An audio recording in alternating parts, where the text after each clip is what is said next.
We've just finished looking at several topics, including simplifying, multiplying and dividing rational expressions, and adding and subtracting rational expressions.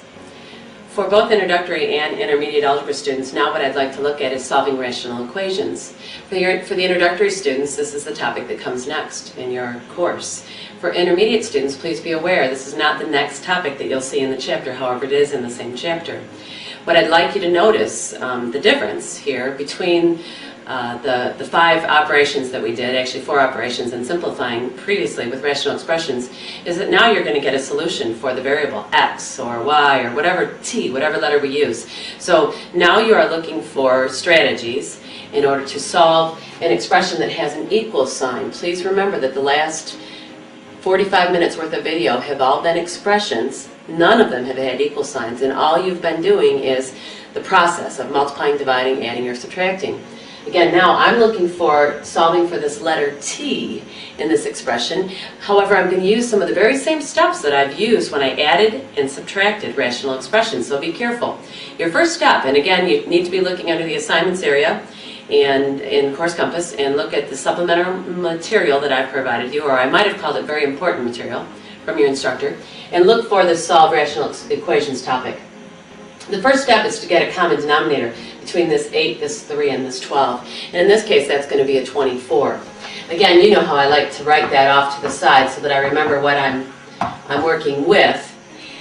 Unlike where, when we added and subtracted expressions, we wanted to get a 24 in the denominator, what I'm going to do now is I'm going to multiply both sides of this equation by 24. This one time, and this one time only because I'm going to run out of board space is the only reason, I'm going to show you that I'm going to multiply by each side by 24. And also one time only, I'm going to put a 1 underneath that 24. And the only reason I'm doing it is to force you to keep that 24 up high in the numerator. I want to multiply both sides of the equation by that 24. What that ultimately means, however, I'm just going to copy the original expression here. It ultimately means on the left-hand side here, multiplying the 3/8 by 24 over 1, and multiplying the 1/3 by 24 over 1. On the right-hand side, it means taking that t over 12, like I've already shown, and multiplying it by 24 over 1. Again, would you please notice that every term got multiplied by 24. It didn't get multiplied top and bottom by what was necessary to make this denominator become a 24. Everything got multiplied on top. And here's the reason for that. If you multiply every term by 24, then you're guaranteed, since this is a multiple of 24, you're guaranteed that it can be reduced. 8 goes into here once, and 8 goes into here 3 times. And what you have left right here in this expression is 3 times 3, or 9, over 1. I'm not going to put the 1 down there. My goal is to get rid of the denominators. In the second fraction here, I'm guaranteed that 3 will divide evenly into 24, in this case 8 times. And 8 times 1 is 8. And then finally, on the right side of this equation, I'm guaranteed that 12 will go into 24, in this case 2 times. And again, I'm left with 1's downstairs, and I have 2 times t in the numerator. This is a slick process because by multiplying by the least common denominator, you get rid of the denominators. You have 1's left, and you have a simple linear equation, or possibly you'll have to solve it by factoring, but in this case a linear equation that you solve by, in this case, finally, dividing both sides by 2. My answer for this problem is t equals 17/2, or if you wanted to go ahead and call that 8.5. I should be able to take that 8.5 and plug it in for t right here and check it and see that it works in this equation. Again, our goal is to solve rational equations here, not to get common denominators. Our goal is to find out what t is equal to in the end. I'd like to solve this rational equation. Again, you've got to watch the directions. I'm going to ask you to solve the equation, and also you're going to notice that there's an equal sign. And what you're going to do then is you're going to look at these denominators. You're going to say, I need to decide what the least common denominator is between all 3 of these. This factored form is 3 times y. Here's a y as a factor, here's a 3 as a factor. My LCD, as a result, is just that 3y. And so, again, if you would please remember, This is hard for people. They want to fight this. If you would multiply every term by 3y on the top only, getting a little sloppy here, and then I'm wanting to fit it in right next to each term. And when I do that, then I get to remove the common factors that exist. So 3 goes into here once and into there once, and y goes into here once and into here once. I didn't cross those off in one fell swoop because I wanted you to see that those were factors, because I want you to see that this y and that y can be removed because it's 3 times y, that's why I can remove it. And here this 3 and that 3 can be removed. And what I'm left in this first term right here with those 3 y's being canceled out, I'm left with a 4. But these y's being canceled out, 3 times 3 is 9. And then here with the 3's being canceled out, y times 10 is 10y. I'll go ahead and subtract the left-hand side. 4 minus 9 is a negative 5. And finally, I'm just going to divide both sides by 10. And I'll have y equals a negative 1/2. Again, I should go in and check it. I'm lacking board space and running out a little bit of time, so you should take that answer and make sure that it works in these expressions. This is a special situation of solving rational equations. The difference between this one and the last few that we've done, and some others that we will do in the future, is that on the left side I have one fraction, and on the right side I have another fraction. This is called a proportion. A proportion is 2 ratios set equal to one another. I'd like to remind you of something that's true about proportions, and I'm just going to share a different example with you. The fraction 2/4 can be reduced to the fraction 1/2, and should be for that matter. This is another example of a very simple proportion. 2 ratios set equal to one another. And one of the properties of proportions is that their cross products, or the product of their extremes, right here, will always equal the product of the means. Again, the cross products. And you'll see here that this 2 times 2 is equal to this 1 times 4. And that property can be applied with rational equations as well when you have a proportion. So what I'd like to do here is I'd like to apply that principle, and I'd like to go ahead and take this times that 7. I'll write it like this: 7 times x minus 6. And then I'll let it equal the 2 times the other product over here, times the x plus 9, and I've gotten rid of the fractions. Again, that's the goal here, is to get rid of fractions so I can solve for x. Let's finish this one up. So here I'll have a 7x minus 42, and here a 2x plus 18. And I think I'm going to choose to subtract 2x from both sides.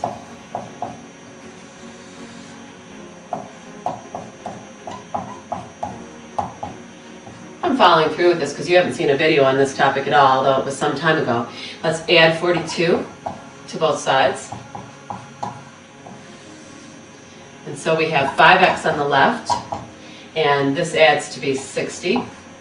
And now we'll divide both sides by 5. And I find out that x equals 12. Again, should go back in and check it. I might even be able to do this one fairly quickly. 12 minus 6 in the numerator is 6. And 12 plus 9 is 21. This side right here, this fraction, is equal to 6 over 21. Just ask yourself, is that equivalent to 2/7? It sure enough is, because 3 goes into here twice, and 3 goes in here 7 times. And we have proven that x is equal to 12. Solving a proportion that was a rational equation that was a proportion is kind of interesting and quite quick. We're back to looking at a problem that is no longer a proportion. Let's follow the directions that we followed a bit ago, which was to look at this expression, this equation, and look at the denominator and decide what the LCD is. Well, this one's awfully simple. There is only one denominator, and so the LCD is y. So what I need to do is I need to multiply every term in this equation by y, both sides basically. Again, I'm not showing that initial first step each time. I'm going to multiply this by y, I'm going to multiply this term by y, and I'm going to multiply that term by y. Please remember to multiply every term by y. And in doing that, again, my goal is to remove that denominator, which will most certainly simplify when I've multiplied it by the LCD. What I'm left with, however, right here, and this is what people often forget, is they forget to multiply this y by that y. I have a y squared term. And then I have this 22. And then over here I have a minus 13y. Well, it's been a little while, not too long, where we've solved an equation that had a variable raised to the second power. And we did that by using the zero product rule. Remember, the zero product rule said that you should get everything on one side of the equation, get 0 on the other. So I'm going to transpose, if you'll allow me to do so. I'm going to bring the minus 13y over to this side. I am basically adding 13y to both sides. I'm just not going to show the step. And I'm doing it because I want 0 on one side so that I can factor this left-hand side. It looks like it's going to be y plus 11 and y plus 2, because I need two numbers whose product is 22 that adds to be 13. And remember, the zero product rule just says to take those factors, y plus 11, set it equal to 0, take the y plus 2, set it equal to 0, and solve these for y. Here I would subtract 11 from both sides. So one of my solutions to this problem is a negative 11. And here I'll subtract 2 from both sides. And the other solution is a negative 2. Again, you should check them back in the original equation, which read y plus 22 over y equals a negative 13. Check the individual solutions separately to be sure that they work. This is the last problem that we're going to solve in terms of solving rational equations. And please remember, we've been working with rational expressions and rational equations. The word rational means that I can express this as a fraction. And we've been working with fractions, as you can see. We are solving an equation, which means that we need to find the common denominator. So remember, back to adding and subtracting, you have to factor everything first. So here I'll take a 2 out. This denominator needs to be factored into x plus 5 times x minus 5. And this denominator cannot be factored at all. So I'll put parentheses around it. My LCD as a result, take every factor the greatest number of times that occurs in any one. So I need this 2. I need an x plus 5. It occurs once here and it occurs once here. I need it one time. I need an x minus 5 because it occurs at most once in either of these. So my LCD is the 2 times the x plus 5 times the x minus 5. Now I'm going to see if I can squeeze this in and see that it doesn't cause us any grief. And so what I'm going to do is I'm going to show the process of multiplying each one of these fractions by that common denominator. Actually, I believe I'll go ahead and recopy. So I have 1 over 2 times x plus 5. It needs to be multiplied by 2 times x plus 5 times x minus 5. Then I have the equal sign, and the 8 over the x plus 5 times the x minus 5 also needs to be multiplied by 2 times x plus 5 times x minus 5. And finally, this minus 2 over x minus 5 needs to be multiplied as well by 2 times x plus 5 times x minus 5. Again, I'm multiplying numerators only, and the reason I'm doing it is so that I can get rid of the denominators. And I'm guaranteed that if I multiply every term by the LCD, then I can get rid of these denominators. Notice here, these 2's, they simplify, they're equal to 1. The x plus 5's will cancel out. All I'm left with in this expression right here is the 1 times the x minus 5. I'm not even going to bother with the 1. On the right side of the equal sign, I get to cancel out this x plus 5 and that x plus 5, this x minus 5 and that x minus 5. Again, I wanted to get rid of the denominators. All I'm left with is 8 times 2, or 16. I'm going to bring my minus sign down so I don't lose it right here. I'm going to cancel out this x minus 5 and that x minus 5. So what I have left right here, I'm going to be very careful. I have this minus 2 times 2, or 4, times x plus 5. And so I'm going to go ahead now and I'm going to distribute this. So I'll clean this up. I just have a linear equation now. A minus 4x here and a minus 20. I'll bring down the 16.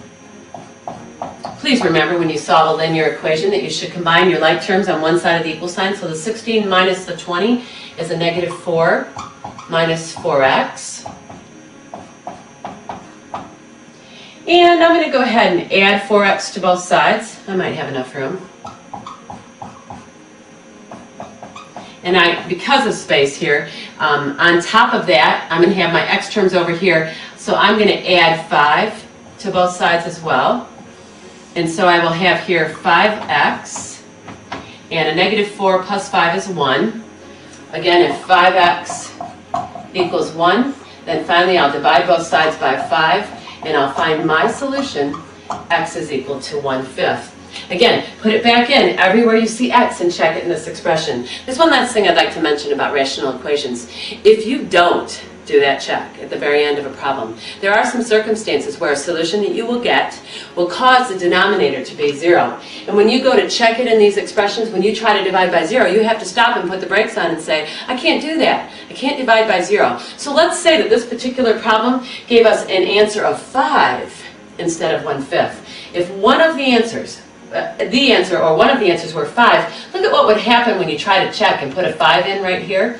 5 minus 5 is 0. You can't take 2 and divide it by 0. So if an answer of 5 had come out here, and that's all that had come out, you need to tell me that there's no solutions to that equation. Not only does it not check here, it doesn't check here as well. 5 squared is equal to 25. Minus 25 will give you 0. And over here it would have been okay. But again, solving rational equations, you can be sure that I'm probably going to ask you a problem where you get an answer that if you don't check it and check to see if the denominator turns out to be 0 and tell me there's no solution, you're going to have some trouble. For introductory algebra students, this is the conclusion of the chapter about rational expressions and rational equations. Intermediate algebra students, there's going to be more material to follow, and I'm going to follow with videos.